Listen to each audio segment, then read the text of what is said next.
మీ విషయానికి వస్తే నడుస్తున్నాయా బిజినెస్లు? నాకేం బిజినెస్ అండి, ఉంటది కదా అది అది ఎర్రచందనం ఎప్పుడు మూసేశాను, ఎర్రచందనం మూసేశాను, మూసేసిరా? గామదే కూడా నడుస్తుంది బిజినెస్, ఎక్స్పోర్ట్ చేస్తాం. చేయాలండి, తర్వాతే చేస్తాను. రాజకీయాల్లో వీలైతే టైం దొరకలేదు. కానీ 2014లో బంద్ చేసినా అని బయట చెప్పంగా నేను విన్నా, నిజమేనా? 2014 నుంచి తగ్గించాను. తగ్గించారు, బంద్ చేయలేదు. తగ్గించాను, రాజకీయాలకు వచ్చి మొత్తం తగ్గించాను. మొత్తం తగ్గించేసారు. తగ్గించిరా బంద్ చేసిరా? తగ్గించేసాను మొత్తం. బంద్ చేయలేదు. ఇప్పుడు కొనట్లేదు, మార్కెట్ బాగాలేదు, మళ్ళీ మార్కెట్ బాగానే కొంటాం, మళ్ళీ కొంటారు. ఓకే, ఇప్పుడు అది కూడా రెడ్ శాండిలే కదా అది? ఇంతకుముందు చాలాసార్లు చూసిన. అవునవును. ఇప్పుడు చాలాసార్లు వచ్చినా మాకు కూడా. ఒకటి, రాష్ట్ర ప్రభుత్వాలు, ప్రభుత్వ సంస్థలు తో వ్యాపారం చేయటం ఏం తప్పు కాదు. ఇంతకుముందు కూడా వ్యాపారాలు రకరకాల వ్యాపారం చేయకపోతే మాకు కూడా బతకాలి, మాకు కూడా మంగళం సీనట కదా మీరు. నో, అది అట్లాంటి. కానీ హీరో తెలంగాణ అంత ఒకటి చెప్తుంది, సినిమాలల్లా పాత్రలతోనూ. ఈరోజు తెలంగాణ ఆర్మూర్ శాసనసభ్యుడు చెప్పు, నేను చేసేది ఎర్రచందనం వ్యాపారం అని చెప్పాను బహిరంగ. 2 రాష్ట్ర ప్రభుత్వాలు, నేను ఎవరి దగ్గర కొనలేదు, వైఎస్ రాజశేఖర రెడ్డి దగ్గర. వాళ్ళు మంగళం సీన్లు అయితే నేను అవుతాను. వైఎస్ రాజశేఖర రెడ్డి, చంద్రబాబు నాయుడు, నేను ఎందుకు అవుతాను మంగళం సీన్లు? వాడు పుష్ప మళ్ళీ ఎవడో అంటేనే పట్టించుకోనండి. ఎవడో అని ఏందండి, ఆయన 10 ఏళ్ళు ఎమ్మెల్యే చేసిండు, ఆయన మీద మీరు ఏమంటున్నాను, ఆయన అంటుండు స్వయంగా. మీరు ఆయన అన్నది నేను మరి ఒకటి చెప్తున్నా కదా, నేను ఒకటే చెప్తున్నాను. క్రాంతి, వైఎస్ రాజశేఖర రెడ్డి గారు, చంద్రబాబు నాయుడు గారు, రోషయ్య గారు, కిరణ్ కుమార్ రెడ్డి గారు, జగన్మోహన్ రెడ్డి గారు, వాళ్ళు మంగళం చిన్న అయితే నేను మంగళం చిన్న అయితే, వాళ్ళు పుష్పాలు అయితే నేను పుష్పాన్ని అమ్మింది వాళ్ళు, కొన్నది నేను. రైట్. అంటే అఫీషియల్గా చేసేది వేరు, అన్అఫీషియల్గా స్మగ్లింగ్ జరుగుతుందా జరగదా మీరు చెప్పండి. మళ్ళీ మీకు అదే చెప్తున్నాం కదా, అది మీరు దాని మీద ఇన్ఫర్మేషన్ యాక్ట్ 10 రూపాయలు ఇచ్చి పంపించు, కంపల్సరీ జరుగుతుంది. దేంట్లో జరగదు, బియ్యం జరుగుతుంది, రేషన్ బియ్యం అంటే యాక్సెప్ట్ చేస్తున్నాం మీరు కంపల్సరీ. వాళ్ళు ఉంటుంది 90%, 95% స్మగ్లింగ్. 95% స్మగ్లర్స్ ఉంటారు.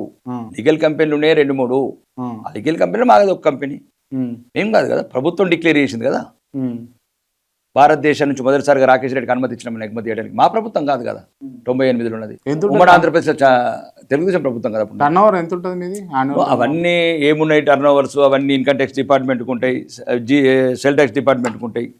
ఎవరికి లేవు వ్యాపారాలు? రేవంత్ రెడ్డికి లేవా? రేవంత్ రెడ్డి అన్న తిరుపతి రెడ్డికి లేదా? అందులో నాకు కూడా ఉన్నాయి. వ్యాపారాలు ఎవరికి లేవు, అందులో నాకు కూడా ఉన్నాయి. దిస్ ఇస్ పబ్లిక్ లైఫ్ లోకి వచ్చినాం క్రాంతి. వ్యాపారాలన్నీ నాకు అర్థం కాదు. అంటే వ్యాపారస్తులు రాజకీయాలకు ఎందుకు తిరుగుతారు అసలు? ఇప్పుడు మొత్తం వచ్చిండ్రే వ్యాపారులు. అంటే కష్టపడి లేకపోతే ఏళ్ళకి తరబడి పార్టీలకు సేవ చేసినోడు ఆగమైపోవాలి మీలాంటి వాళ్ళ వల్ల. అదొక బాధాకరమైన విషయం మీరు అన్నది. యాక్సెప్ట్ చేస్తారు దీన్ని, వా గ్రేట్. కానీ అంటే మేము వచ్చి అవసరం పడ్డది. నేను ఎందుకు పెద్ద రాజకీయాలు కూడా మా పార్టీ ఆహ్వానించింది, కాంగ్రెస్, బీఆర్ఎస్ 3 ఆహ్వానించింది. ఏదో బతిలాడి రణంగా విన్నా నేను. బతిమలాడతారు, ఎందుకు అవసరం అండి? రమ్మని చెప్తారు, బతిమలాడండి ఏముంటదండి. అంటే రాజకీయాలలో వాళ్ళకు ఇప్పుడు రేపు తెల్లారి నువ్వు అవసరం పడితే నువ్వు అంటారు, ఏదైనా రిజర్వేషన్, ఆలయాల రిజర్వేషన్ ఉన్నది, క్రాంతి అయితే బాగుంటుంది, మిమ్మల్ని బతిమలాడుతున్నందుకు ఇన్వైట్ చేస్తారు. క్రాంతి మంచిగా మాట్లాడుతావు, ప్రజలతో కూడా మంచిగా కనెక్ట్ అవుతావు అని అంటారు, ఇన్వైట్ చేస్తాం. ఏదో ఒక చూజ్ చేసుకుంటాం. ఇప్పుడు 3 ఫ్లైట్లు పోతాయండి, ఏదో ఒక ఫ్లైట్ ఎక్కాలి కదా, అన్ని ఫ్లైట్లు ఒకటేసారి ఎట్లా ఎక్కుతావు? ఆ ఫ్లైట్ తప్పని కదా, అది ఢిల్లీ పోతుంది, ఇది ఢిల్లీ పోతుంది, ఇది ఢిల్లీ పోతుంది. నేను ఎక్కాల్సింది నరేంద్ర మోడీ గారి నాయకత్వం నచ్చింది, భారతీయ జనతా పార్టీలో జాయిన్ అయ్యాను. అంటే మీలాంటి బిజినెస్ మ్యాన్ ఏంటంటే అవసరాల కోసం అవకాశాల కోసం పార్టీలను ఎవరు ఒకరు చెప్పు. ఇప్పుడు ఒకవేళ మీకు బీజేపీ టికెట్ ఇవ్వలేదు అనుకోండి, మీరు కాంగ్రెస్ లో బీజేపీ బీఆర్ఎస్ లో పోతారా పోరా? ఓపెన్ చెప్పండి. ఎప్పుడు? నేను పోను. 29లో పోను.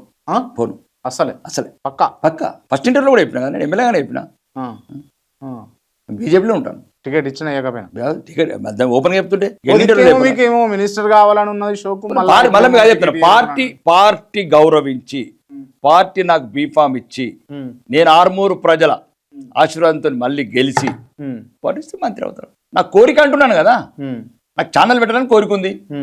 ఛానల్ పెట్ట ఇట్లా మీలాగా యూట్యూబ్ ఛానల్ పెట్టుకోవాలన్నది కోరిక. అంటే డబ్బులు రాగానే కెమెరాలు కొనుక్కోవాలి, అది కొనుక్కోవాలి, నా కోరిక అది. ఈ రోజు కాకపోతే రేపు పెడతాను.